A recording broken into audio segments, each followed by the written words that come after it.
இந்த நாளிலும் நம்முடைய தியானத்திற்காக எடுத்துக்கொண்ட வேத பகுதியானது ஆதியாகமத்தின் புத்தகம் 2வது அதிகாரம். ஆதியாகமத்தின் புத்தகம் 2வது அதிகாரம் 18வது வசனத்தை வாசிப்போம். பின்பு தேவனாகிய கர்த்தர் மனுஷன் தனிமையாய் இருப்பது நல்லதல்ல, ஏற்ற துணையை அவனுக்கு உண்டாக்குவேன் என்றார். ஆண்டவராகிய கர்த்தர் இந்த நாளிலும் நான் உங்களோடு பகிர்ந்து கொள்ள போகிற செய்தி என்னவென்றால், ஒரு குடும்பத்தை குறித்தான ஒரு செய்தி. எதை குறித்ததானது? குடும்பத்தை. நாம் எல்லோருக்கும் குடும்பம், எல்லோரும் நாம் திருமணம் ஆனவர்கள். ஆமாம் தானே? எல்லோரும் திருமணம் ஆனவர்கள். திருமணம் ஆன நமக்கு ஏன் ஆண்டவர் குடும்பத்தை ஏற்படுத்தினார்? ஆண்டவர் இணைத்த நோக்கம் என்ன? ஆண்டவர் வேதத்திலே சொல்லப்பட்ட அந்த குடும்ப வாழ்க்கை தான் நாம் இதுவரையிலும் வாழ்கிறோமா, அல்லது நாம் வாழ்கிறதும் வேதத்தில் சொல்லப்பட்டதற்கும் முரண்பாடற்ற ஒரு குடும்ப வாழ்க்கையை நாம் நடத்தி கொண்டிருக்கிறோமா?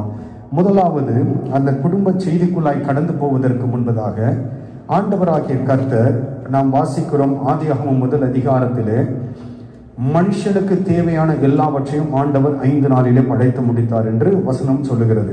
5 நாளிலே மனுஷனுக்கு தேவையான எல்லாவற்றையும் ஆண்டவர் என்ன செய்தார்? முதலாவது படைத்தார். படைத்துவிட்டு கடைசியாக 6வது நாளிலே யாரை படைத்தார்? மனுஷனை. யாரை படைத்தார்? ஆதாமை ஆண்டவர் படைத்தார். படைத்துவிட்டு ஆண்டவர் 6வது நாளின் முடிவிலே பார்க்கும் பொழுது அவர் படைத்த எல்லாம் எப்படி இருந்தது? மிகவும் நன்றாய் இருந்தது. ஆண்டவர் சொல்கிறார். என்ன சொல்லுகிறார்? தான் படைத்த எல்லாவற்றையும் 5 நாள் படைத்ததும் 6வது நாள் மனிதனை படைத்துவிட்டு ஆண்டவர் எல்லாவற்றையும் பார்க்கிறார். பார்த்துவிட்டு சொல்கிறார், தான் படைத்ததெல்லாம் எப்படி இருந்ததாம்? ஆண்டவர் செய்கிற செயல் அப்படிதான் இருக்கும். ஆண்டவர் நம்முடைய வாழ்க்கையில் ஒரு செயல் செய்கிறார் என்றால், ஆண்டவர் உங்கள் வாழ்க்கையில் ஒரு காரியங்களை செய்கிறார் என்றால் அது எப்படி இருக்கும் என்றால் மிகவும் நல்லதல்ல, மிகவும் நல்லதாக இருக்கும். அது நம்முடைய ஆண்டவர் செய்கிறது அப்படிதான். மிகவும் நன்மையான காரியங்களை தான் ஒவ்வொருடைய வாழ்க்கையிலும் ஆண்டவர் செய்கிறார். அப்படி செய்துவிட்டு ஆண்டவர் பார்த்துவிட்டு 7வது நாள் என்ன செய்கிறார்? ஆண்டவர் ஓய்ந்திருந்தார் என்று வசனம் சொல்லுகிறது. அந்த 7வது நாள் ஆண்டவர் ஓய்ந்திருந்து என்ன செய்தாராம்? அந்த நாளை ஆண்டவர் ஆசீர்வதித்து பரிசுத்தப்படுத்தினார் என்று வசனம் சொல்லுகிறார். அப்போ ஆண்டவர் எல்லாவற்றையும் செய்து முடித்து விட்டார். கிரியைகளை நடத்தி முடித்து விட்டார். உண்டாக்க வேண்டியதை உண்டாக்கி விட்டார். இப்பொழுது கடைசியாக மனிதனையும் படைத்து விட்டு மனிதனை எங்கே கொண்டு வந்து விடுகிறார்? இப்பொழுது தோட்டத்திலே கொண்டு வந்து, ஏதேன் என்ற அந்த தோட்டத்திலே கொண்டு வந்து எங்கு வைக்கிறார்? மனிதனை வைத்து விட்டு என்ன சொல்கிறார்? நீ எல்லாவற்றையும் ஆண்டுகொள் அப்படின்னு ஆண்டவர் அவனுக்கு கட்டளை கொடுக்கிறதை நாம் வேதத்திலே பார்க்கிறோம். சரிங்களா? இப்ப இதுவரையிலும் செய்த ஆண்டவர் என்ன செய்கிறார்? இப்ப இந்த வசனத்தை வாசித்தோம் பார்த்தீங்களா? என்ன வாஸ்தம்? அந்த 18வது வசனத்துல இப்ப ஆண்டவர் பார்க்கிறார், ஆதாம் எதோடு வாழ்ந்து கொண்டிருக்கிறார்? தோட்டத்துல மிருகங்களோடு வாழ்ந்து கொண்டிருக்கிறான். தோட்டத்துல யாரோடு வாழ்ந்து கொண்டிருக்கிறான்? மிருகங்களோடு வாழ்ந்து கொண்டிருக்கிறான். மிருகங்களோடு வாழ்ந்து கொண்டிருக்கும் போது அதில் ஒரே ஒருத்தன் மாத்திரம் மனிதன். மற்றதெல்லாம் யார்? அவனை சுற்றிலும் மிருக கூட்டங்கள் தான் இருக்கிறது. இதன் நடுவில் ஒரு மனிதன் காணப்படுகிறான். இதை ஆண்டவர் பார்க்கிறார். பார்த்துவிட்டு ஆண்டவர் இப்போ அவருடைய சிந்தனைக்குள்ளாய் ஒன்று வருகிறது. என்ன வருகிறது அவருக்கு? அந்த வசனத்தில் சொல்லப்படுகிறது, பின்பு தேவனாகிய கர்த்தர் மனுஷன் தனிமையாய் இருப்பது நல்லது அல்ல என்று ஆண்டவர் பார்க்கிறார்.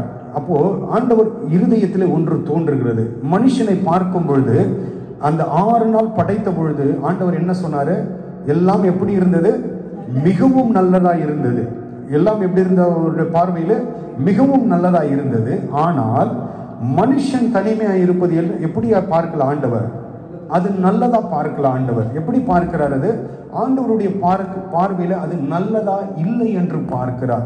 இப்பொழுது ஆண்டவர் பாருங்க, ஒன்றை நம்முடைய வாழ்க்கையிலே நல்லா இல்லதாக ஆண்டவர் நம்முடைய வாழ்க்கையிலே, அதாவது நன்மை இல்லாததை ஆண்டவர் நன்மை இல்லை என்று சொல்வதை காட்டிலும் அது வேற ஒரு விதத்தில் சொல்லுவேன். நம்முடைய வாழ்க்கையில ஒன்று சரியா இல்லாமல் ஒரு காரியம் இருக்கும் என்றால் ஆண்டவர் என்ன செய்வார்? பார்த்துவிட்டு பார்க்காதவர் போல போக மாட்டார். என்ன செய்வார்? அவரை பார்த்துவிட்டு பார்க்காதவர் போல அவர் என்ன செய்வார்? போக மாட்டார். அவர் என்ன செய்வார்? அதை எப்படி ஆகிலும் சரிப்படுத்த வேண்டும் என்று ஆண்டவர் விரும்புவார்.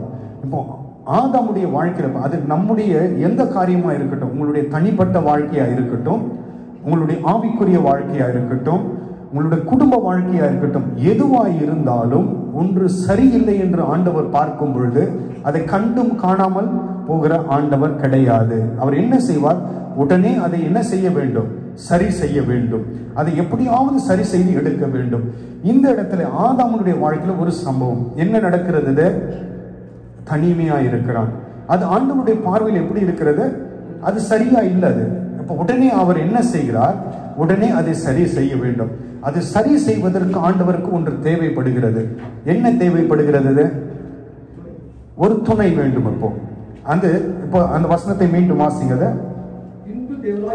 பின்பு தேவனாகிய கர்த்தர் மனுஷன் தனிமையா இருப்பது நல்லதல்ல, ஏற்ற துணையை அவனுக்கு உண்டாக்குவேன். இப்ப பாருங்க, ஆதாமுடைய வாழ்க்கையில் ஒரு சூழ்நிலையை ஆண்டவர் பார்க்கிறார். அந்த சூழ்நிலையை பார்த்த ஆண்டவருக்கு அதை சரி செய்வதற்கு ஏதோ ஒன்று தேவைப்படுகிறது. அந்த இடத்திலே படைக்கப்பட்டு அந்த இடத்துல உருவாக்கப்பட்டதுதான் யார்? ஒரு பெண். அந்த இடத்துல உருவாக்கப்பட்டதுதான் யார்? ஒரு பெண். அப்ப ஆண்டவர் ஏன் பெண்ணை படைத்தார் என்றால், பெண்கள் என்று சொல்வதை காட்டிலும் அன்று படைக்கப்பட்டது ஒன்றுதான். ஒரு முதல் பெண்ணை ஏன் ஆண்டவர் பூமியில கொண்டு வர நோக்கம் என்னவென்றால், ஏன் படைக்கப்பட்ட நோக்கம் என்றால், ஒரு பெண் என்ன செய்ய வேண்டும்? நல்லா இல்லாத ஒன்றை நன்றாய் மாற்ற வேண்டும். அதற்கு படைக்கப்பட்டவள் தான் யார்? பெண். அதற்கு படைக்கப்பட்டதுதான். தெரியுங்களா உங்களுக்கு அது ஏன் நீங்கள் படைக்கப்பட்டீர்கள் என்று? பெண் எதற்காக படைக்கப்பட்டால்? நாம் சொல்ற ஏற்ற துணை சரிதானது. ஆனால் அந்த ஏற்ற துணை என்ன வேலை? அந்த ஏற்ற துணைக்கு என்றால், ஒன்று நன்றாய் இல்லாத ஒரு காரியத்தை நன்றாய் மாற்ற வேண்டும் என்பதற்காக ஆண்டவருக்கு என்ன தேவைப்பட்டது? ஒரு பெண் தேவைப்படுகிறார். அதற்காக தான் பூமியிலே யாரை கொண்டு வந்தார் ஆண்டவர்? ஏவாள் என்ற ஒரு பெண்ணை ஆண்டவர் அந்த இடத்துல உருவாக்குகிறார். அப்ப பெண்கள் எதற்காக படைக்கப்பட்டார்கள்? பூமியில படைக்கப்பட்ட நோக்கம் என்னவென்றால், பெண் ஒன்றை சரி செய்யும்படியாக, சரியில்லாத ஒன்றை சரிப்படுத்தும்படியாகவே படைக்கப்பட்டது பெண். அல்லேலூயா. அதற்காக தான் பெண்கள் படைக்கப்பட்டார்கள். இப்பெண்களை பார்த்து கேளுங்க, இந்த பணியை நீங்கள் சரியாய் செய்கிறீர்களா? எந்த பணியை? நல்லா இல்லாதது நல்லாதான் மாற்றி கொண்டிருக்கிறீர்களா? அவர்களை பார்த்து தான் கேட்கணும். நல்லா இல்லாததை நல்லதாக நீங்கள் மாற்றி கொண்டிருக்கிறீர்களா? இந்த பணியை செய்யும்படியாக தான் ஆண்டவர் உங்களை என்ன செய்தார்? பூமியிலே கொண்டு வந்தார். சரிங்களா? பெண்களுக்கு இயற்கையாகவே ஆண்டவர் என்ன இந்த தன்மை அவர்களுக்குள் வைத்திருக்கிறார். என்ன படைக்கப்பட்ட நோக்கமே அதனால் தான் என்பதனால் ஆண்டவர் என்ன செய்கிறார்? இயற்கையாகவே பெண்களுக்குள்ள அந்த சுபாவத்தை வைத்து, என்ன சுபாவம் அது? என்ன தன்மை என்று பார்க்கும் பொழுது, அவள் சரி செய்கிறவள். சரியால் இல்லாமல் இருக்கிற ஒரு காரியத்தை சரி செய்கிறவள் தான் அந்த பெண். ஒரு பெண்ணுக்கு இயற்கையாகவே ஆண்டவராகிய கர்த்தர் இந்த தன்மையை வைத்துதான் அவர்களுக்குள்ளாய் படைக்கிறார். பாருங்க, படைத்த ஆண்டவர் என்ன செய்கிறார்? அவர்களை குடும்பமாய் இணைக்கிறார். ஏற்ற துணையை ஆண்டவர் அந்த இடத்துல உருவாக்குகிறார். அவர்கள் இப்பொழுது எப்படி மாறிவிட்டார்கள்? முதல்ல ஆதாம் தனியா இருந்தான். ஆதாமின் இடத்திலிருந்து ஏவாள் உருவாக்கப்பட்டு இப்போ இருவரும் எப்படியாக மாறிவிட்டார்கள்? அவர்கள் ஒரு குடும்பமாய் மாறிவிட்டார்கள். ஆண்டவர் முதலாவது சபையை படைக்கவில்லை, சபையை ஏற்படுத்தவில்லை. முதலாவது அவர் ஏற்படுத்தினது எதுவென்றால் குடும்பம். ஆண்டவருடைய பார்வையிலே குடும்பம் மிகவும் விலையேற பெற்றது. ஆண்டவருடைய பார்வையில எப்படி குடும்பம் எப்படியாப்பட்டது? விலையேற பெற்றது. ஏன் குடும்பத்திற்கு ஆண்டவர் அவ்வளவு முக்கியத்துவம் கொடுக்க காரணம் என்ன? ஒரு குடும்பம் நல்லா இருந்தால்தான், ஒரு குடும்பம் ஆசீர்வாதமாய் இருந்தால்தான் சபை ஆசீர்வாதமாய் இருக்கும். ஒரு சபை ஆசீர்வதிக்கப்பட வேண்டும் என்றால் எங்கிருந்து தெரியுங்களா ஆரம்பிக்கும்? அந்த ஆசீர்வாதம் நேர சபையில் ஆசீர்வாதம் வராது, அது குடும்பத்திலிருந்து ஆரம்பிக்க வேண்டும். ஒரு குடும்பம் ஆசீர்வாதமாய் இருந்தால் சபை ஆசீர்வாதமாய் இருக்கும். ஒரு சபை ஆசீர்வாதமாய் இருந்தால் அடுத்தது எது ஆசீர்வாதமாய் மாறும்? தேசம் ஆசீர்வாதமாய் மாறும். இதுதான் ஆண்டவர் வைத்த நியதி. முதலாவது குடும்பம் ஆசீர்வதிக்கப்பட்டு சபை ஆசீர்வதிக்கும் மாறும். சபை ஆசீர்வாதமாய் மாறும்போது உங்கள் நிமித்தம் தேசத்தை கர்த்தர் ஆசீர்வதிப்பார். அல்லேலூயா. அப்போ முதலாவது அடித்தளம் எங்கே என்பதனால் அடித்தளம் குடும்பம். அப்ப பாருங்க, இதை அறிந்து யார் நன்கு அறிந்திருக்கிறது தெரியுங்களா? இது நன்கு சாத்தான் அறிந்து வைத்திருந்தான். தெரியும் சாத்தானுக்கு, குடும்பத்தை தொட்டால், குடும்பம் சின்னாபின்னமாய் போனால் சபை அழிந்து போகும், சபை உருப்படாமல் போகும். சபை உருப்படாமல் போனா அடுத்தது எது உருப்படாமல் போகும்? தேசம் பாழாய் போகும். இதை நன்கு பிசாசானவன் அறிந்திருந்தான். ஆனால் மனிதன் இதை அறியவில்லை. ஆண்டவர் ஏன் மனிதனை படைத்தார், ஏன் குடும்பத்தை இணைத்தார் என்பதை மனிதன் அறியவில்லை. அதற்கு மேலாக அவன் அறிந்து வைத்திருந்தான். ஆதலால் தான் அவனுடைய குறிக்கோளும் அவனுடைய எண்ணம் எல்லாம் எங்கிருந்தது தெரியுங்களா? குடும்பத்தின் மீது. எப்படி ஒரு குடும்பத்தை அழிக்கலாம், எப்படி ஒரு குடும்பத்தை நாசப்படுத்த. பிசாசின் எண்ணம் எல்லாம் பார்த்தீங்கன்னா எங்க அவன் கை வைப்பான் என்றால், நேரா சபையில வந்து கை வைக்க மாட்டான், நேராய் குடும்பத்திலே கை வைப்பான். இது எங்க பிரதிபலிக்கும் என்று பார்ப்பீர்கள்? குடும்பத்தில் நடப்பது சபையில பிரதிபலிக்கும். சபையில பிரதிபலிக்கிறது எங்க பிரதிபலிக்கும்? தேசத்திலே பிரதிபலிக்கும். அப்போ குடும்பம் என்பது ஆண்டவருடைய பார்வையில மிகவும் பிரதானமானது, முக்கியமானது. இதை அறிந்த சாத்தானும் என்ன செய்கிறான்? அதை எப்படி குடும்பத்தை எப்படியாகிலும் கெடுத்து விட வேண்டும் என்று அவன் சுற்றி வருகிறதை நாம் பார்க்க முடியும். அதனால தான் அவனுடைய இலக்கு எல்லாம் எதின் மீதா இருக்கிறது? குடும்பத்தை. நீங்க பாருங்க, இன்று கிறிஸ்துவ குடும்பம், எத்தனை குடும்பம் விவாகரத்திற்கு நேராய் போய் கொண்டிருக்கிறது. காரணம் என்ன? ஆண்டவருடைய வசனம் சொல்கிறது, கர்த்தர் இணைத்ததை மனுஷன் பிரிக்க. ஆனால் துணிகரமாய் செய்கிறார்கள். காரணம் என்ன? ஏதோ இதற்கு பின்பதாக இன்று எத்தனை ஊழியக்காரர்கள் துணை நிற்கிறார்கள் தெரியல, துணிகரமாய் செய்கிறார்கள். ஆண்டவருடைய வசனம் சொல்லுகிறது, மனுஷன் கர்த்தர் இணைத்ததை மனுஷன் பிரிக்காதிருக்க கடவன் என்று சொன்னார். ஆனாலும் அதையும் மீறி என்ன சொல்லுகிறார்கள்? ஏதோ ஒரு வசனத்தை, காரணத்தை காண்பித்து பிரிவதற்கு அவர்களே துணையாய் இருக்கிறார்கள். அப்ப ஆண்டவருடைய வார்த்தைக்கு விரோதமாய் இதெல்லாம் பின்பதாக யார்? அந்த மனிதன் செய்யவில்லை, அவனை ஆட்டி படைக்கிற சாத்தானுடைய கரம் அது. அல்லேலூயா. நாம் என்ன, நம்முடைய குடும்பம் எந்த நிலையில இருக்கிறது, நாம் எப்படி இருக்கிறோம், நாம் எந்த விதத்தில் பாருங்க. ஏன் ஆண்டவர் ஏவாளை படைத்தார்? படைத்த நோக்கம் என்ன? ஒன்று, அவனுடைய சூழ்நிலை சரியில்லை. அங்கு யாருடைய சூழ்நிலை? ஆதாமுடைய சூழ்நிலை சரியில்லை. அதை சரிப்படுத்தும்படியா ஆண்டவருக்கு யார் தேவைப்பட்டது? ஒரு ஏவாள் தேவைப்பட்டது. அன்று ஆதாமுக்கு ஒரு தேவை இருந்தபொழுது ஒரு ஏவாள் தேவைப்பட்டது போல உங்கள் ஒவ்வொருடைய வாழ்க்கையிலும், அதாவது இன்று குடும்பமாய் இருக்கிற உங்களுடைய துணையார் ஏன் உங்கள் வாழ்க்கைக்கு தேவைப்பட்டார் என்றால், உங்கள் வாழ்க்கையில ஏதோ ஒன்றை சரி செய்யும்படியாக தான் ஆண்டவர் அவர்களை உங்களோடு கொண்டு வந்து இணைத்தார். அல்லேலூயா. உங்களுக்குள் ஏதோ ஒரு காரியங்கள், ஏதோ ஒரு இது ஆண்டவருக்கு பிரியமில்லாதது இருந்தது. அது யார் தான் சரி செய்ய முடியும்? யாரோ ஒருவரை கொண்டு ஆண்டவர் சரி செய்ய வேண்டும். அந்த துணையை தான் ஆண்டவர் எப்பொழுதே ஏற்படுத்துகிறார். ஏதோ நேற்று முந்த நேற்று அல்ல ஆண்டவர் ஏற்படுத்துவது, ஆதி முதலே தீர்மானிக்கப்பட்டது. அது யார் யாருக்கு துணையாய் வர வேண்டும் என்று தீர்மானிக்கப்பட்டு ஆண்டவர் அந்த துணையை ஏற்படுத்துகிறார். சரி, இப்போ நாம் வாஸ்து பார்த்தீங்களா, ஒரு பெண் எதற்காக ஏற்படுத்தப்பட்டால்? நல்லா இல்லாத ஒன்றை நல்லதாய் மாற்றும்படியாக. அப்போ இந்த தன்மை ஆண்டவர் என்ன அவர்களுக்குள்ள இயற்கையாகவே வைத்திருக்கிறார். பெண்களுக்குள் இந்த சுபாவத்தை இயற்கையாகவே ஆண்டவர் வைத்து படைத்திருக்கிறார். இதை பெற்ற பெண்கள் எல்லா குடும்பமும் ஆசீர்வாதமாய் இருக்கிறதா என்று கேள்வி கேட்போமானால், எல்லா குடும்பமும் ஆசீர்வாதமாய் இல்லை. அப்ப எல்லாருக்குள்ளும் அந்த தன்மை இருக்கிறதுல, அப்ப எல்லா குடும்பமும் எப்படி இருக்க வேண்டும்? ஆசீர்வாதமாய் தான் இருக்க வேண்டும். ஏன் அப்ப எல்லா குடும்பமும் ஆசீர்வாதமாய் இல்லை? காரணம் யார் இதற்கு? வாசிப்போம். நீதிமொழிகளின் புத்தகம் 14வது அதிகாரம் முதல் வசனத்தை வாசிக்கலாம். நீதிமொழி. புத்தி உள்ள ஸ்திரீ தன் வீட்டை கட்டுகிறாள், புத்தி இல்லாத ஸ்திரீயோ தன் கைகளினால் அதை இடித்து போடுகிறார். அப்ப பாருங்க, பெண்களிலே 2 வகையா இருக்கிறார்கள், ஸ்திரீகளிலே 2 வகையாய் நாம் பிரிக்கலாம். ஒன்று புத்தி உள்ளவர்கள், மற்றவர்கள் புத்தி இல்லாதவர்கள். அப்ப யார்?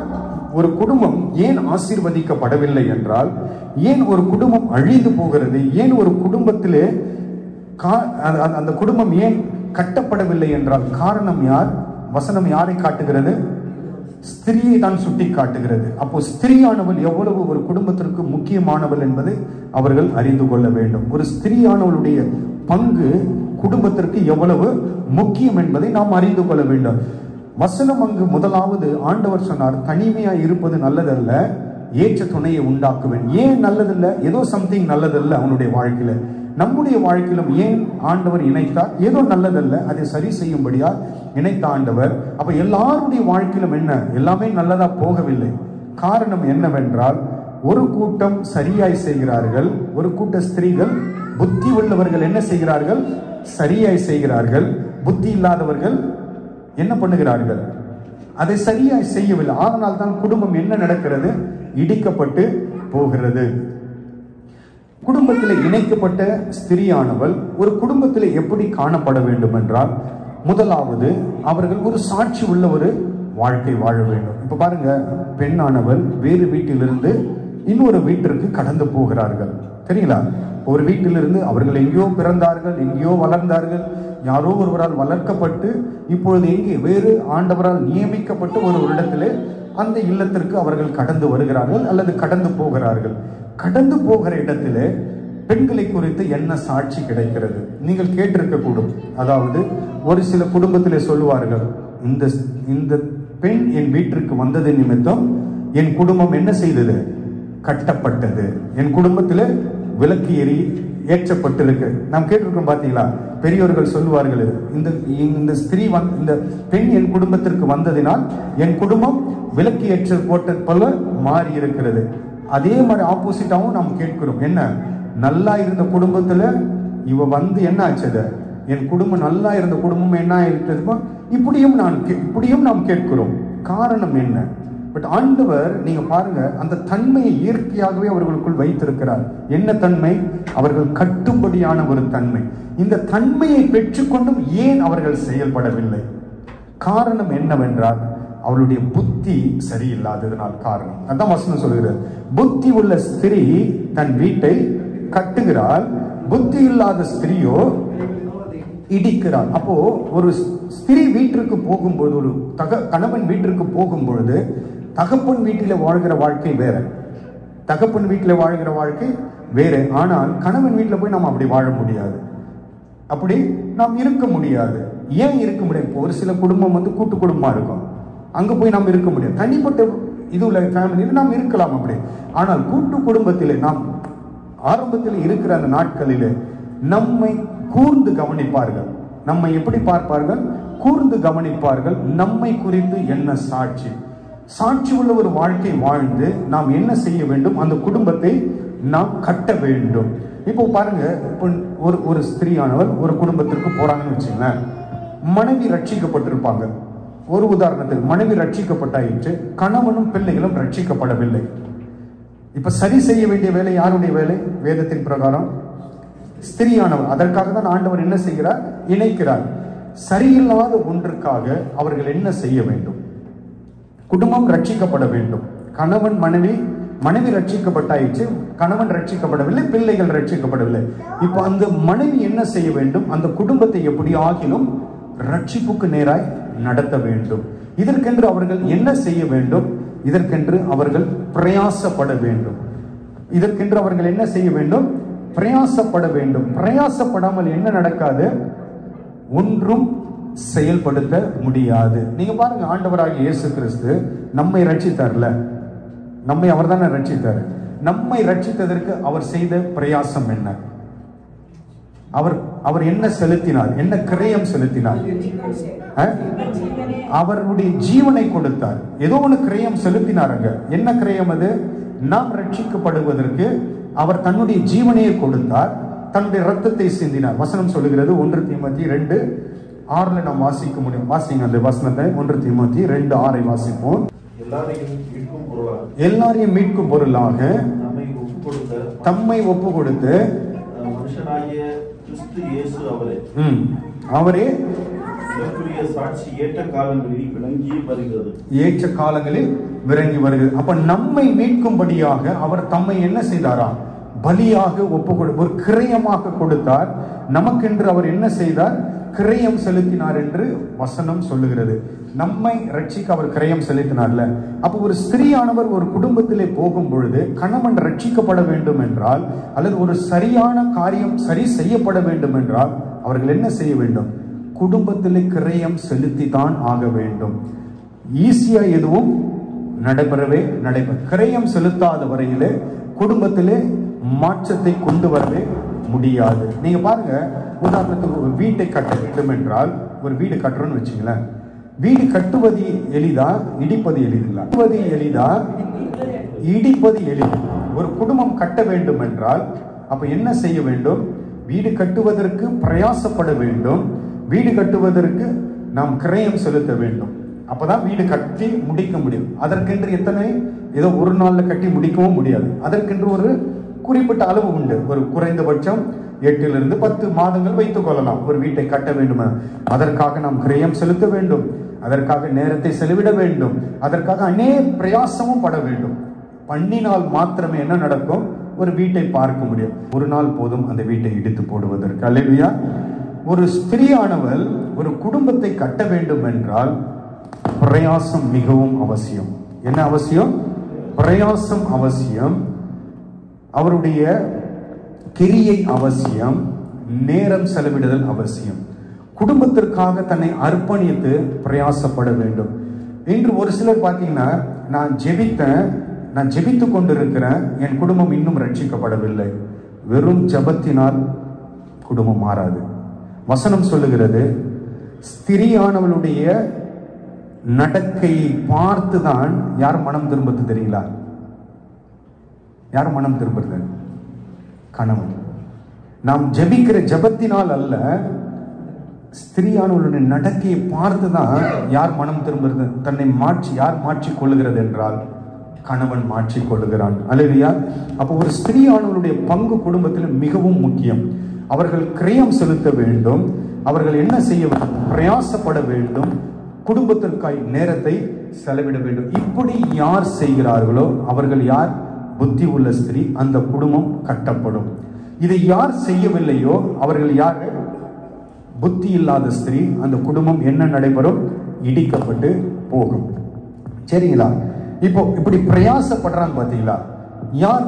சரி, இதுவரையிலும் பிரயாசம் படவில்லை, இன்று நான் பிரயாசப்பட விரும்புகிறேன், இன்று நான் பிரயாசப்படுக ஆசைப்படுகிறேன் என்று நாம் தீர்மானம் எடுக்கும் பொழுது, ஒரு ஸ்திரீயானவள் ஒருவேளை இதுவரையிலும் நான் பிரயாசப்படல, இதுவரையிலும் நான் அது மாதிரி ஏதோ ஒரு குடும்பத்திற்காக கிரியை நடப்பிக்கவில்லை, சரி இன்று நான் பிரயாசப்படுகிறேன். எதற்காக? என் குடும்பம் ரட்சிக்கப்பட, அல்ல என் குடும்பத்தில் ஒரு சூழ்நிலைகள் மாற்றப்பட. ஸ்திரீயானவள் தன்னுடைய நடக்கையினால் புருஷனை ஆதாயப்படுத்துகிறாள் என்று வசனம் சொல்லுகிறது. நான் சொன்ன உங்களுக்கு, சரி அப்படி தன் புருஷனையோ பிள்ளைகளை ஆதாயப்படுத்த இனி நான் தீர்மானம் எடுத்து காரியங்களை செய்ய போகிறேன் என்று செய்யும் பொழுது அந்த குடும்பத்தில் என்னென்ன தெரியுங்களா நடக்கிறது? அந்த ஒரு ஸ்திரீயானவள் அர்ப்பணிக்கிற அந்த ஒரு அர்ப்பணம், அந்த ஸ்திரீயானவள் எடுக்கிற ஒரு தீர்மானம், ஒரு பிரயாசம், கிரியை, இது அவர்கள் புருஷனையும் பிள்ளையும் மாத்திரம் அல்ல, சந்ததி சந்ததியா இது ஆசீர்வாதத்தை கொண்டு வருகிறது. நீங்கள் உபாகமத்தின் புத்தகத்தை வாசிக்கும் பொழுது, உபாகமம் 7:9 வாசிக்கும் பொழுது, 1000 தலைமுறையை ஆசீர்வதித்து உடன்படிக்கையை காக்கிற தேவன் என்று வசனம் சொல்கிறது. எத்தனை தலைமுறை? 1000 தலைமுறைகளை ஆசீர்வதித்து உடன்படிக்கையை காக்கிற தேவன் என்று. அப்ப நாம் எடுக்கிற ஒரு பிரயாசம், ஒரு ஸ்திரீயானவள் தன் குடும்பத்திற்காக எடுக்கிற ஒரு பிரயாசம் எத்தனை தலைமுறையை ஆசீர்வதிக்கிறது? ஒரு தலைமுறை அல்ல, 1000 தலைமுறையை.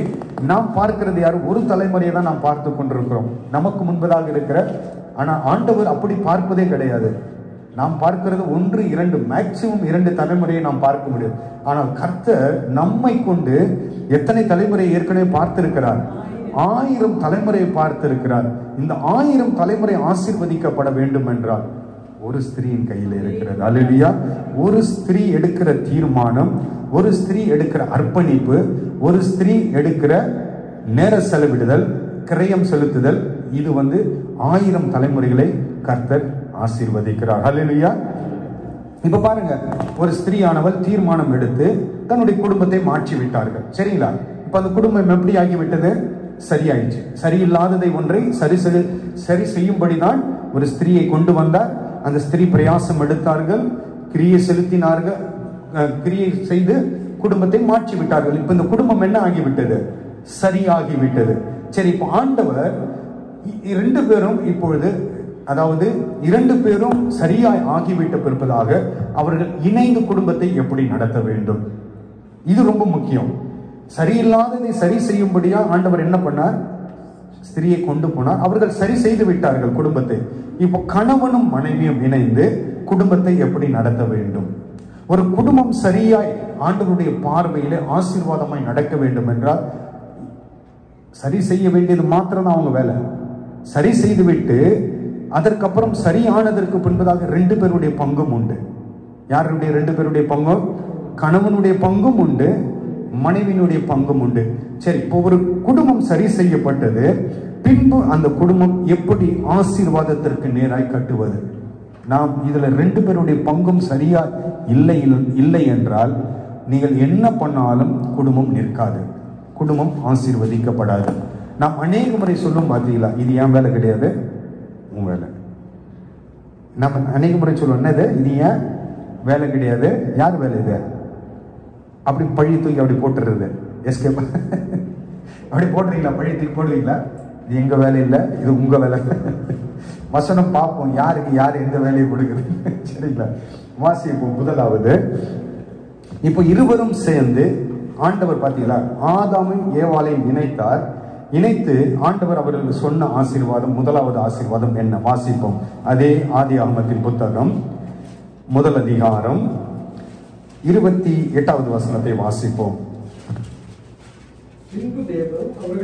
பின்பு தேவன் ஆதாமையும் ஏவாளையும் நோக்கி, முதலாவது ஆண்டவர் அவர்களுக்கு சொல்லுகிறதை, நீங்கள் பலுகி பெருகி பூமியை நிரப்பி அதை கீழ்ப்படுத்தி சமுத்திரத்தின் மச்சங்களையும் ஆகாயத்து பறவைகளையும்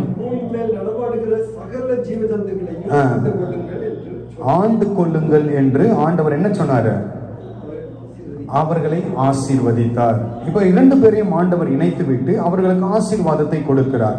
எத்தனை விதமான ஆசீர்வாதங்களை நீங்கள் அந்த வசனத்தில் கேட்டீர்கள்? எத்தனை விதமான ஆசீர்வாதத்தை அந்த வசனத்திலே வாசித்தோம் நாம்? எத்தனை பேர் எத்தனை ஆசீர்வாதம் சொல்லுங்க பாப்போம். எத்தனை சொல்லுங்க, அது என்னென்ன ஆசீர்வாதம் பார்ப்போம். பலுகி பெருகி 1, பூமியை நிரப்பி 2, 3,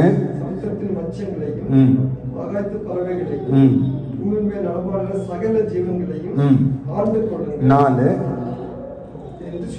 அவங்க வசனம் முடிஞ்சு போச்சு வசனம். அப்போ ஆண்டவர் எழுதியிருக்கிற ஆசீர்வாதம் எத்தனை? 4 ஆசீர்வாதங்கள். என்னென்ன ஆசீர்வாதம்? முதலாவது என்ன சொன்னார் அவரு? பலுகி பெருகி. இரண்டாவது பூமியை நிரப்பி. மூன்றாவது என்ன சொன்னார்? கீழ்ப்படுத்தி. நான்காவது ஆண்டு கொள்ளுங்கள், எல்லாவற்றையும் ஆண்டு கொள்ளுங்கள். 4 விதமான ஆசீர்வாதங்களை சொல்லி ஆண்டவர் குடும்பத்தை ஆசீர்வதித்தார் என்று வசனத்திலே சொல்லப்பட்டிருக்கு. நாம் இதை நாளையும் தியானிக்க போகிறதில்ல. நாளையும் தியானிக்கன்னா ரொம்ப நேரம் எடுக்கும். கர்த்தருக்கு சித்தமானால் வேறொரு நாளில் அதை பார்ப்போம். இன்று ஒன்றை நாம் தியானிக்க போகிறோம். என்னது? முதலாவது பலுகி பெருகுங்கள். சரிங்களா? முதலாவது ஆசீர்வாதம் ஆண்டவர் ஒரு குடும்பத்தின் மீது வைத்திருக்கிறார். தேவன் அவர்களை நோக்கி என்ன சொன்னார்? நீங்கள் பலுகி பெருகுங்கள். சரிங்க. இப்போ நாம் எல்லோரும் இந்த வார்த்தையை கேட்டோம். பலுகி பெருகுதல் என்றால் என்ன? பலுகி பெருகுங்கள்னா என்ன அர்த்தம்? இது ஒரு வார்த்தையா 2 வார்த்தையா? முதலாவது பலுகி பெருகின்றது ஒரு வார்த்தையா இல்லது 2 வார்த்தையா? ஆக்சுவலா இது என்னன்னு பார்த்தீங்கன்னா 2 வேற வேற வார்த்தை. பலுகி பெருகி என்பது 2 வார்த்தை. அது நம் தமிழ்ல அது எப்படி சொல்லப்பட்டிருக்கிறதுன்னு கேட்டீங்கன்னா ஒரு வார்த்தை மாதிரி நமக்கு தெரியுது. என்ன? பலுகி பெருகி என்று சொல்லப்பட்ட மாதிரி இருக்கிறது. ஆனால் ஆங்கிலத்தில் இப்போ வாசிங்க அந்த வார்த்தையை. Then God blessed them and God said to them. இருங்க, போதும் ஒரு நிமிஷம் இருங்க. இப்போ இந்த பலுகி பெருகி நான் 2 வார்த்தைன்னு சொன்னேன் பார்த்தீங்களா? பலுகின்றது ஒரு வார்த்தை, பெருகின்றது ஒரு வார்த்தை. பலுகினா என்னங்க? பெருகினா என்னங்க? பெருகுதல் அப்படின்னா மல்டிப்ளிகேஷன். பெருகுதல் என்றால் மல்டிப்ளிகேஷன். அப்ப நம்ம என்ன, பலுகிக்கு அர்த்தம் தெரியாம நம்ம பெருகிட்டோம், அதான் நம்முடைய அர்த்தம். பலுகினா என்னன்னு தெரியாம நம்ம என்ன பண்ணிட்டோம்? பெருகி போயிட்டோம். அதாவது நம்முடைய ஆவிக்குரிய குடும்ப வாழ்க்கையில குழந்தைகளை பெற்றுக்கொண்டு நாம் பெருகி விட்டோம். சரிங்களா? அதற்கு பெருகுவதற்கு முன்பதாக ஆண்டவர் ஒரு வார்த்தையை சொல்லியிருக்கிறார். என்னது? பலுகி என்றால் முதலாவது கனி கொடுக்க வேண்டும்.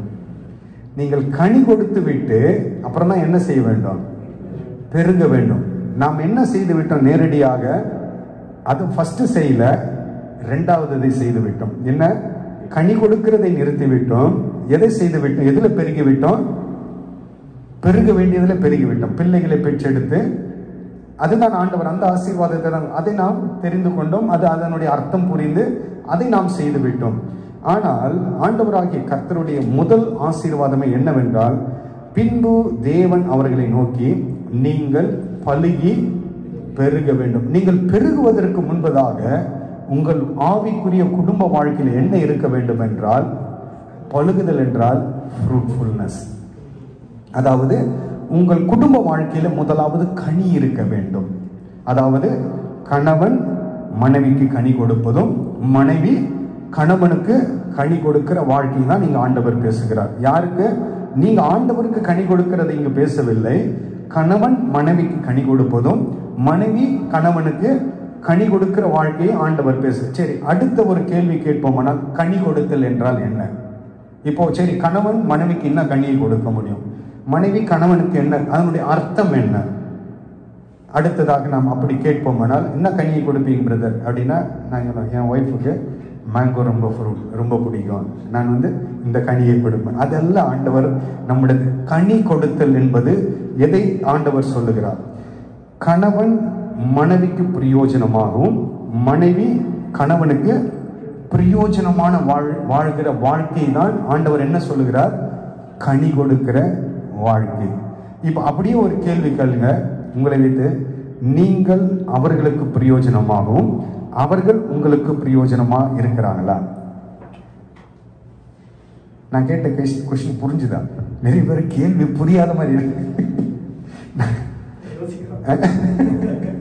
அதாவது கனி கொடுக்கிற வாழ்க்கை என்பது என்னவென்றால், நீங்கள் உங்கள் மனைவிக்கு பிரயோஜனமாகவும் மனைவி உங்களுக்கு பிரயோஜனமாக இருக்கிறார்களா?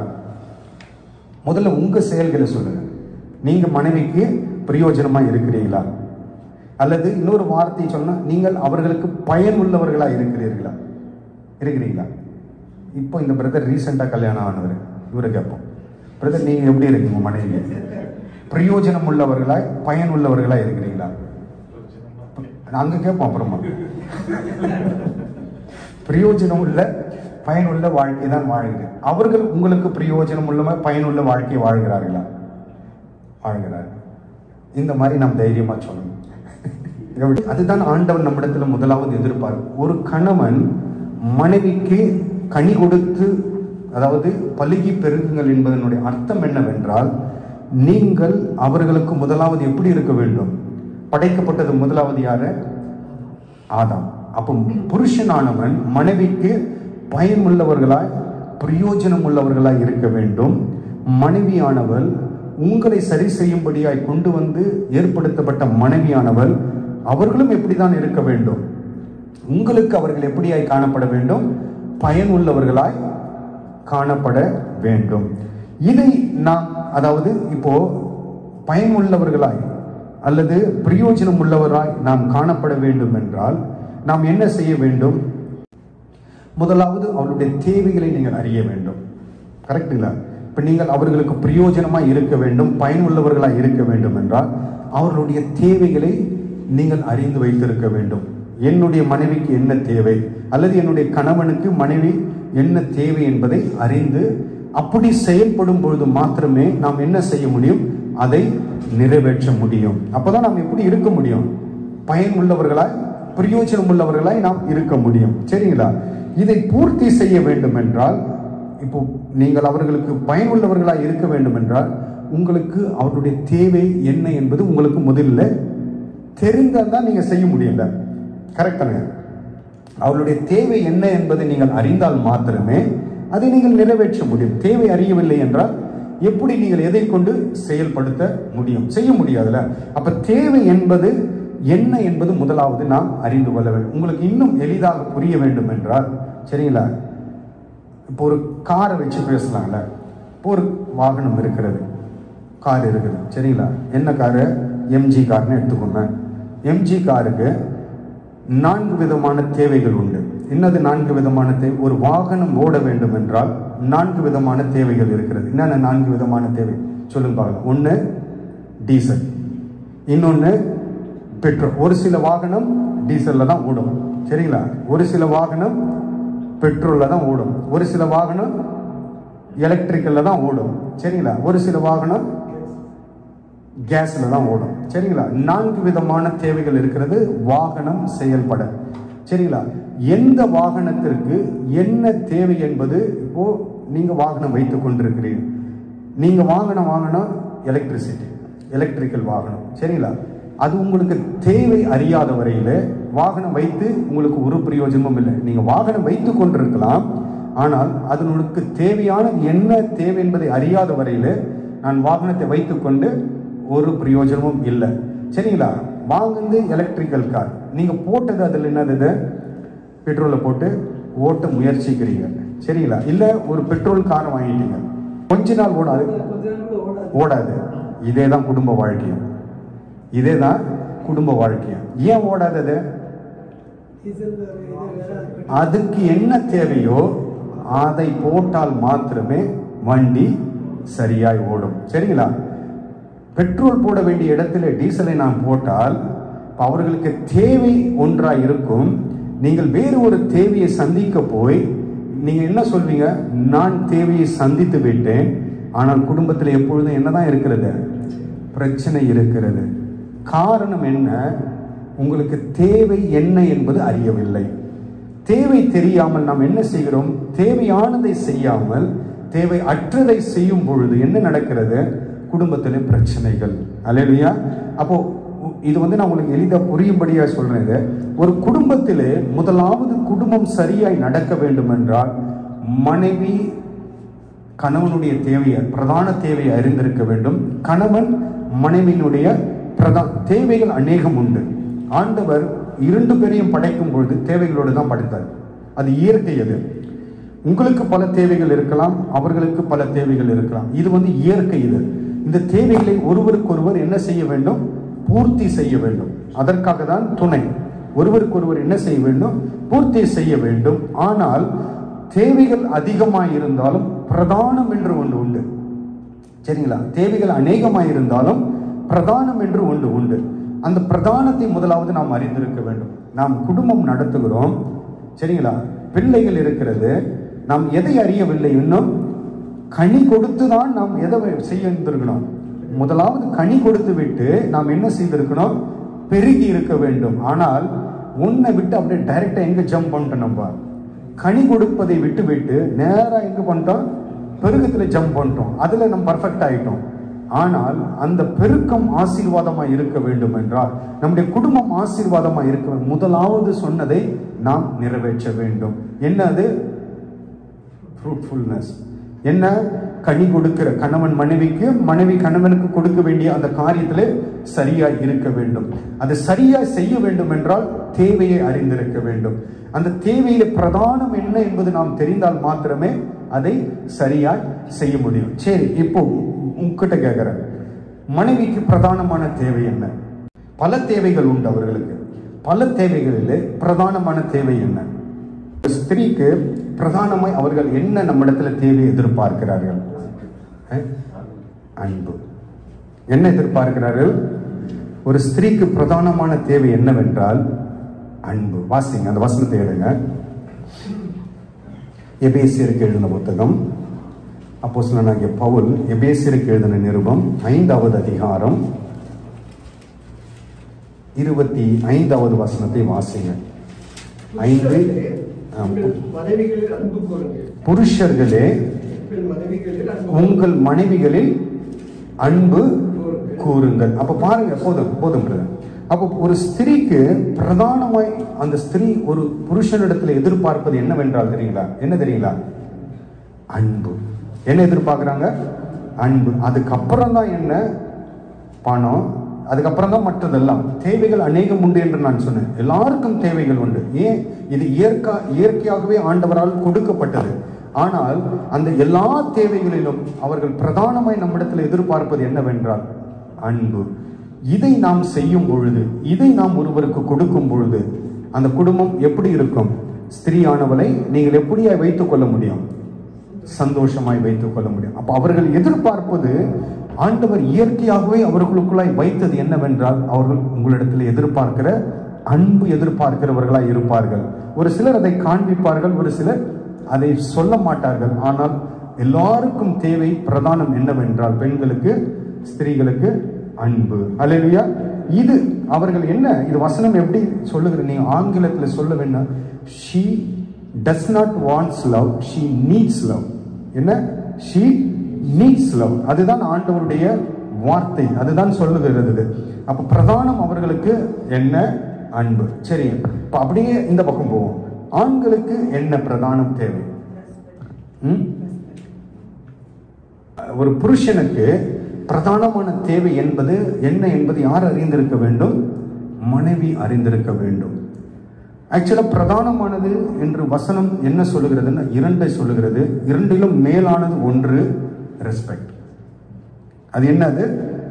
ரெஸ்பெக்ட். நீங்க பாத்தீங்கன்னா அதே எபேசியர்ல 5:33, எப்படியும் உங்களிலும் அவனவன் தன்னிடத்தில் அன்பு கூறுவது போல தன் மனைவியிடத்திலும் அன்பு கூற கடவுள், மனைவியும் புருஷனிடத்தில் பயபக்தியா இருக்க கடவுள். மனைவியும் புருஷனிடத்தில் பயபக்தியாய் இருக்க கடவுள். சரிங்க. இந்த புருஷனுக்கு கீழ்ப்படிதல், சரிங்களா? புருஷனுக்கு பிரதானமான தேவை என்னவென்று நீங்கள் பார்க்கும் பொழுது 24வது வசனத்தையும் வாசிங்க. ஆகையால் சபையானது கிறிஸ்துவுக்கு கீழ்ப்படுகிறது போல. அப்ப முதலாவது ஆண்டவராகிய கர்த்தர் அவர் தன்னுடைய குடும்ப நியதியில வைக்கிற சட்டம் என்னவென்றால், புருஷர்கள், ஸ்திரீகள் என்ன செய்ய வேண்டும்? புருஷருக்கு கீழ்ப்படிந்திருக்க வேண்டும். இரண்டு நான் சொன்ன பார்த்தீங்களா, இரண்டு பிரதானமான காரியங்கள் ஆண்களுக்கு பெண்கள் கொடுத்தாக வேண்டும். ஒன்று, இந்த 24வது வசனத்தில் வாசித்த அந்த காரியம் என்னவென்றால், அது எல்லா காரியத்திலும் மனைவியானவர் புருஷனுக்கு கீழ்ப்படிந்து இருக்க வேண்டும். இந்த கீழ்ப்படிதல் என்பது மிகவும் முக்கியம். ஒருவேளை நீங்கள் ஒரு சில குடும்பத்தில் பார்த்திருக்க கூடும், மனைவி நன்றாய் படித்திருப்பார்கள், நல்ல வேலை கிடைத்திருக்கு, நல்ல வேலையில் இருப்பார்கள், புருஷன் கொஞ்சம் குறைவான சம்பளம் அப்படி இருக்கும். ஆனால் அந்த குடும்பத்தில் பார்த்தீங்கன்னு வச்சுங்களேன், மனைவி புருஷனை மதிக்கவே மாட்டார்கள். மனைவி புருஷரை, ஏனென்றால் அவர்களுக்கு சம்பளம் அதிகம், அவனை எப்படி ஒரு கீழ்த்தரமாய் நடத்துவது, கீழ்த்தரமாய் அந்த குடும்பத்தை நீங்கள் பாருங்க, உற்று அவருடைய ஆவிக்குரிய அந்த குடும்ப வாழ்க்கையை பார்த்தீர்கள் என்றால் அந்த குடும்பம் ஆசீர்வாதமாகவே இருக்காது. நல்ல சம்பளம் வாங்குவாங்க, குடும்பத்தில் சமாதானம் இருக்காது. குடும்பத்தில் என்ன இருக்காது? ஆசீர்வாதம் எல்லாம் இருக்கும், பணம் இருக்கும், எல்லாம், ஏன்னா நல்ல சம்பளம். ஆனாலும் குடும்பத்திற்குள் தேவையான பிரதானமான காரியம், மனைவி புருஷனுக்கு கீழ்ப்படியவில்லை என்றால், அநேக ஸ்திரீகள் என்ன தெரியுங்களா நினைக்கிறாங்க, கணவனை தன்னுடைய கொண்டு வரணும், இப்படி கொண்டு வர நினைக்க முற்படும் பொழுது குடும்பம் என்ன தெரியுங்களாவும் கட்டப்படாது, குடும்பம் உடைக்கப்படும். ஆண்டவருடைய வார்த்தையின்படி அந்த குடும்பம் என்ன நடக்காது? குடும்பம் கட்டப்படாது, குடும்பம் இடிக்கப்பட்டு போகும். அங்குதான் அவருடைய புத்தியை பயன்படுத்த வேண்டும். அந்த இடத்தில் தான் ஸ்திரீயானவள் தன்னுடைய புத்தியை பயன்படுத்தி வசனம் என்ன சொல்லுகிறதோ, புருஷன் எக்கேடு கட்டனா இருக்கட்டும், அவன் எந்த நிலையிலாவது இருக்கட்டும், ஆனால் அதனால் ஆண்டவர் ஒரு நாளும் ஸ்ட்ரக்சர், ஃபேமிலி ஸ்ட்ரக்சரை ஆண்டவர் மாற்றுவது கிடையாது. ஆண்டவர் நியமித்து விட்டால் அது நியமித்து விட்டு தான். முதலாவது கர்த்தர், இரண்டாவது புருஷன், மனைவி, இதுதான் சீக்வன்ஸ் ஆண்டவர் வைத்த நிலைப்பாடு குடும்பத்தில். இந்த நிலைப்பாடு ஒரு நாளும் ஆண்டவர் எக்காரணத்தை கொண்டும் ஆண்டவர் மாற்றுவது கிடையாது. வேலை இல்லாத கணவனாய் இருக்கட்டும், குறைந்த சம்பளம் வாங்குற எதுவாக இருக்கட்டும், இந்த நிலையை ஆண்டவர் ஒரு நாளும் மாற்றுவது கிடையாது. ஆனால் மாற்ற முயற்சிக்கும் போது என்ன நடக்கிறது என்றால், குடும்பம் கட்டப்படாது, குடும்பம் இடிக்கப்பட்டு போகும். அப்போ ஒரு குடும்பம் கட்டப்பட வேண்டும் என்றால் என்ன செய்ய வேண்டும்? பிரதானமான காரியம், ஸ்திரீக்கு என்ன பிரதானமோ அது கணவன் அறிந்திருக்க வேண்டும். மனைவிக்கு என்ன பிரதானமோ கணவனுக்கு என்ன தேவையோ மனைவி அறிந்திருந்து அதை ஒருவருக்கு ஒருவர் ஏற்ற வேலையில நிறைவேற்றுகிறவர்களாய் காணப்பட வேண்டும். இப்ப நீங்க சொன்ன நம் வாஸ்து வசனத்துல கணவனுக்கு பிரதானம் என்ன ஸ்திரீனிடத்தில் எதிர்பார்ப்பது என்றால், சபையானது கிறிஸ்துவுக்கு கீழ்ப்படுகிறது போல மனைவிகளும் தங்கள் சொந்த புருஷர்களுக்கு எல்லா காரியத்திலும் எதுவாய் இருந்தாலும் அதுல வித்தியாசம் கிடையாது. ஆண்டவர் இதுதான் அதுதான் என்று சொல்லவில்லை. எல்லாவற்றிலும் ஸ்திரீயானவர் புருஷனுக்கு கீழ்ப்படிந்துதான் ஆக வேண்டும். சரிங்களா? இந்த நீதி ஒரு நாளும் மாற்றப்படுவதில்லை. இதை காட்டி இது என்னவென்றால், இது பிரதான தேவைக்கு முன்பதாக செய்ய வேண்டிய காரியம். ஆனால் இது அல்ல பிரதானம். ஒரு கணவனுக்கு கொடுக்க வேண்டிய பிரதானம் இதல்ல. இதை காட்டிலும் ஒன்று மேலானது ஒன்று உண்டு. அது என்னவென்றால், வாசிப்போம். அது எபேசியர் 5:33 மீண்டும் வாசிப்போம். எப்படியும் உங்களிலும் அவனவன் தன்னிடத்தில் அன்பு கூறுகிறது போல மனைவியிடத்திலும் அன்பு கூற கடவன், மனைவியும் புருஷனிடத்தில் பயபக்தியாய் இருக்க கடவன். இது என்ன பயபக்தி? ஸ்திரீயானவள் மனைவியானவள் புருஷனிடத்துல என்ன பயபக்தியாய் நடக்க வேண்டும்? அப்படி என்ன இங்கு இந்த இடத்துல சொல்லப்பட்டிருக்கிறது? ஆங்கிலத்தில் வாசிங்க, அந்த வசனத்தை வாசிங்க. Nevertheless, let each one of you in particular so love his own wife and himself, and let the wife see that she respects her husband. ஒரு ஸ்திரீயானவள் தன்னுடைய கணவனுக்கு கொடுக்க வேண்டிய முதலாவது பிரதானமான தேவை என்னவென்றால், என்னங்க? மரியாதை. எந்த குடும்பத்திலே ஒரு ஸ்திரீ கணவனை ஆண்டவருடைய வார்த்தைக்கு கீழ்ப்படிந்து மரியாதை செலுத்துகிறார்களோ அந்த குடும்பத்தை கர்த்தர் ஆசீர்வதிப்பார். அல்லேலூயா. ஒரு குடும்பம் ஆசீர்வதிக்கப்பட வேண்டும் என்றால், நாம் வாங்குற சம்பளமோ என்னுடைய படிப்போ என்னுடைய திறமையோ ஒன்றும் கிடையாது. கர்த்தர் கட்டாராகில் கட்டுகிறவனுடைய பிரயாசம் விருதா. நாம் என்ன கட்ட முயற்சித்தாலும் நாம் ஒரு பக்கம் கட்டுவோம், இன்னொரு பக்கம் கர்த்தர் இடிப்பார். யார் கர்த்தருடைய வார்த்தைக்கு கீழ்ப்படிந்து இதை செய்கிறார்கள், இது நம்மளுடைய பங்கும் மிகவும் முக்கியம். அதுல அவர்கள் நமக்கு என்ன செய்ய வேண்டும்? ஸ்திரீயானவள் முதலாவது எல்லா காரியத்திலும் புருஷனுக்கு கீழ்ப்படிந்து இருக்க வேண்டும். கீழ்ப்படிதல் அவசியம்.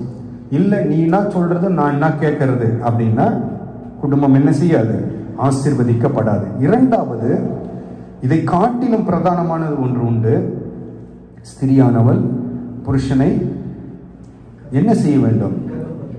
கனம் பண்ணுதல் என்ற ரெஸ்பெக்ட் செய்ய வேண்டும். அந்த வசனம் சொல்லுகிறது, மனைவி புருஷனிடத்தில் பயபக்தி என்று தமிழ்ல சொல்ல, ஆனால் ஆங்கிலத்தில் she has to give respect. அதை கொடுக்க தவறும் பொழுது அந்த குடும்பத்திலே என்ன ஆசீர்வாதம் வராது, குடும்பம் கட்டப்படாது. சரிங்களா? அதே போல புருஷர்களும் என்ன செய்ய வேண்டும்? மனைவிக்கு பிரதானமான அன்பை நீங்கள் செலுத்த தவறி போகக்கூடாது. இப்படி ஆண்டவருடைய வார்த்தைக்கு கீழ்ப்படிந்து எந்த குடும்பம் தன்னுடைய மனைவி புருஷனுக்கும் பிரதானமான தேவைகளை சந்திக்கும் பொழுது அந்த குடும்பம் ஆசீர்வதிக்கப்பட்டு பலுகி பெருகும். சரிங்களா? ஒரு குடும்பம் அப்போ பலுகி பெருகி இருக்க வேண்டும் என்றால், நாம் பெருகிவிட்டோம். நாம் என்ன செய்து விட்டோம்? பெருகிவிட்டோம். ஆனால் பலுக வேண்டும் என்றால் நாம் என்ன செய்ய வேண்டும்? குடும்பத்திலே கனி கொடுக்கிறவர்களாய் காணப்பட வேண்டும். மனைவி கணவனுக்கு கனி கொடுத்தல், கணவன் மனைவிக்கு கனி கொடுத்தல். அதாவது இவர்கள் ஸ்திரியானவள் கணவனுக்கு பிரயோஜனம் உள்ள ஒரு வாழ்க்கை, மனைவியானவள் புருஷனுக்கு பிரயோஜனம் உள்ள ஒரு வாழ்க்கை. இந்த பிரயோஜனமாய் வாழ வேண்டும் என்றால் தேவைகளை அறிந்திருக்க வேண்டும். தேவைகள் என்ன என்பது வசனம் சொல்கிற தேவைகள் அநேகம் உண்டு, அதையெல்லாம் நாம் செலுத்த முடியும். ஆனால் பிரதானமான ஒரு தேவை, ஆண்டவர் இயற்கையாகவே ஆண்டவர் மனிதனை படைக்கும் பொழுது ஆணிடத்திலும் பெண்ணிடத்திலும் வைத்திருக்கிறார். அந்த தேவையை அறிந்து நாம் செயல்படும் பொழுது அந்த குடும்பம் நிச்சயமாய் ஆசீர்வதி. அது என்ன? பெண்களுக்கென்று பிரதானமாய் ஆண்களிடத்தில் கணவனிடத்தில் எதிர்பார்ப்பது என்னவென்றால் அன்பு. அன்பை நாம் செலுத்த தவறக்கூடாது. அதே போல மனைவியானவள் 2 காரியங்களை செய்ய வேண்டும். ஒன்று கீழ்ப்படிதல், இரண்டாவது புருஷனை மரியாதையோடு நடத்த வேண்டும். இது எந்த குடும்பத்தில் இருக்கிறதோ அந்த குடும்பத்தை ஆண்டவர் நிச்சயமாய் ஆசீர்வதிப்பார். இதை செய்ய தவறி போகும் பொழுது ஆண்டவருடைய வசனம் சொல்லுகிறது, என்னை கனம் பண்ணுகிறவனை நான் கனம் பண்ணுவேன். அதாவது என்னை கனம் பண்ணுகிறேன் என்றால் ஆண்டவருடைய வார்த்தையை யார் கனம் பண்ணுகிறார்களோ அவர்களை ஆண்டவர் கனம் பண்ணுவார். அப்ப எந்த குடும்பம் ஆண்டவருடைய வார்த்தைக்கு கீழ்ப்படிந்து அந்த வார்த்தையின்படி செய்கிறார்களோ அந்த குடும்பத்தை ஆண்டவர் என்ன செய்வார்? கனம் பண்ணுவார். என்றால் அந்த குடும்பத்தை ஆண்டவர் ஆசீர்வதிப்பார். சரிங்களா? அந்த குடும்பம் இதை செய்ய தவறி போகும் பொழுது என்ன நடக்கிறது? சந்ததிகள் ஆசீர்வதிப்பது தடைபட்டு போகிறது. ஆண்டவர் 1000 தலைமுறைகளை ஆசீர்வதிக்க விரும்புகிற ஆண்டவர், நாம் ஒருவர் அந்த காரியங்களை செயல்படுத்தாமல் போகும் பொழுது, இல்ல ஒருவர் நாம் அந்த காரியங்களை நிறைவேற்றாமல் வார்த்தைக்கு கீழ்ப்படியாமல் போகும் பொழுது நம்முடைய கீழ்ப்படியாமை எங்கு பாதிக்கிறது தெரியுங்களா? சந்ததியை பாதிக்கிறது. சரிங்களா? நாம் பிரயாசப்படுகிறதெல்லாம் யாருக்காக? சந்ததிக்காக, பிள்ளைகளுக்காக பிரயாசப்படுகிறோம். அதற்காக தான் எங்கிருந்தோ எங்கேயோ வந்து எல்லாம் பிரயாசமாய் நடத்தி கொண்டிருக்கும். இது ஆசீர்வாதமாய் மாற வேண்டும் என்றால் வார்த்தையின்படி நாம் செய்ய பழகி கொள்ள வேண்டும். அப்ப வார்த்தைக்கு யார் கீழ்ப்படுகிறார்களோ அவர்களை ஆண்டவர் கனம் பண்ணுகிறார். வார்த்தைக்கு கீழ்ப்படியவில்லை என்றால் என்ன நடக்கும்? குடும்பம் கட்டப்படாது, குடும்பம் உடைக்கப்பட்டு போய்விடும். வாசிங்கள் ஒரு வசனத்தை. ஏசாயா தீர்க்கதரிசன புத்தகம் 66வது அதிகாரம் 2வது வசனத்தை வாசிப்போம். ஏசாயா 66 2வது வசனத்தை வாசிக்கலாம். என்னுடைய கரம் இவைகளெல்லாம் சிருஷ்டித்ததினால் இவைகளெல்லாம் உண்டாயின என்று கர்த்தர் சொல்லுகிறார். ஆனாலும் சிறுமைப்பட்டு ஆவியில நொறுங்குண்டு என் வசனத்திற்கு நடுங்குகிறவனையே நோக்கி பார்ப்பேன். ஆண்டவருடைய வார்த்தைக்கு யார் கீழ்ப்படுகிறோம் என்ற அந்த எண்ணம் இருக்கிறதோ, யார் கீழ்ப்படுகிறார்களோ அவர்களை தான் ஆண்டவர் என்ன செய்வார்? நோக்கி பார்ப்பார். ஆண்டவர் உங்களையும் என்னையும், உங்கள் குடும்பத்தையும் என்னுடைய குடும்பத்தையும் நோக்கி பார்க்க வேண்டும் என்றால் வார்த்தையின்படி நாம் குடும்பத்தை கட்ட வேண்டும். குடும்பத்திற்கு வார்த்தையின்படி நாம் வாழும்போது தான் நம் குடும்பம் கட்டப்பட்டு ஆசீர்வாதமாய் மாறும். அல்லேலூயா. இப்போ நாம் குடும்பம் ஆண்டவருடைய வார்த்தையின்படி நாம் செய்யவில்லை என்றால் அந்த இடத்துல யார் வருவான் தெரியுங்களா? அவன் உள்ளே வந்து குடும்பத்தை உடைத்து போடுவான். அப்போ எங்கு எதை விட்டு கொடுக்க வேண்டுமோ விட்டு கொடுத்து, எங்கு எதை செய்ய வேண்டுமோ அர்ப்பணிக்க வேண்டுமோ அதை அர்ப்பணித்து என்ன செய்ய வேண்டும்? குடும்பத்தை கட்டுவதற்கு இருவரும் பிரயாசப்பட வேண்டும். கணவனும் பிரயாசப்பட வேண்டும், மனைவியும் பிரயாசப்பட வேண்டும். இது என்னுடைய பங்கு, அவருடைய பங்கு என்று வசனம் வித்தியாசம் பிரிக்கவில்லை. நீங்கள் இனி இருவர் அல்ல, ஒன்று. அப்போ ஒன்றுக்கு டிஃபரன்சியேஷனே கிடையாதுங்க. ஒன்றுக்கு என்ன கிடையாது? உன் வேலை என் வேலைன்னு கிடையாது. எல்லாம் ஒன்றாய் இணைந்து கட்டும் பொழுது மாத்திரமே குடும்பம் கட்டப்பட்டு ஆசீர்வதிக்கப்படும். சரிங்களா? அப்போ பெண்களுடைய ஏன் ஆண்டவர் பெண்களை படைத்த நோக்கம் என்னவென்றால், நல்லா இல்லாத ஒன்றை நன்றாய் மாற்றும்படியாக தான் முதலாவது ஆண்டவருடைய எண்ணத்தில் வந்தவங்க யாருன்னா ஏவாள். கொண்டு வந்தார், சரி செய்தார். சரி செய்துவிட்டு ஆண்டவர் அவர்களை ஆசீர்வதிக்கிறார். ஆசீர்வாதத்தில் இருவரும் சேர்ந்து இருவருடைய பங்கும் ஒன்றாய் இருந்து வசனத்தின்படி செய்யும் பொழுது அந்த குடும்பம் என்ன செய்யப்படும்? ஆசீர்வதிக்கப்படும். சரிங்களா? அப்போ ஒரு குடும்பம் கட்ட வேண்டும், ஒரு குடும்பம் இடிக்க வேண்டும் என்றால் யாருடைய கரத்தில் இருக்கிறது? 2 பேருடைய கரத்திலும் இருக்கிறது. சரிங்களா? ஒரு குடும்பம் ஆசீர்வதிக்கப்பட வேண்டும் என்றால் இருவருடைய கரத்திலும் இருக்கிறது. சரிங்களா? அப்போ ஒருவருக்கு ஒருவர் நாம் இசைந்து இணைந்து என்ன செய்ய வேண்டும்? கட்டும் பொழுது மாத்திரமே. நீங்க கொஞ்சம் இப்படி அப்படி டைவர்ட் ஆகும் பொழுது சாத்தான் உள்ளே வருவான். 3வது மனுஷனுக்கு ஒரு நாளும் குடும்பத்திலே இடம் கொடுக்காதீங்க. பல விதத்தில் வருவான், பல வழிகளிலே வருவான். ஆனால் இடம் கொடாமல் இருக்கும் பொழுது மாத்திரமே குடும்பம் அசைக்கப்படாது. ஆண்டவர் நோக்கத்திற்காக தான் குடும்பத்தை ஏற்படுத்தினார். அந்த இடத்திலே யாரை தொட வேண்டும் என்பது அவனுக்கு நன்கு தெரியும். யார் பலகீன பாண்டமாய் இருந்தார்கள் என்பதும் அவனுக்கு தெரியும். உங்கள் குடும்பத்திலே நீங்கள் எப்படியாப்பட்டவர்களாய் இருக்கிறீர்கள்? நீங்கள் பலகீன பாண்டமா அல்லது மனைவி பலகீன பாண்டமா, அதை நாம் அறிந்து ஒருவருக்கொருவர் என்ன செய்ய வேண்டும்? இறங்கி ஏற்ற தாழ்வுகளிலே நாம் வாழும்போது நம் குடும்பம் ஆசீர்வதிக்கப்படும்.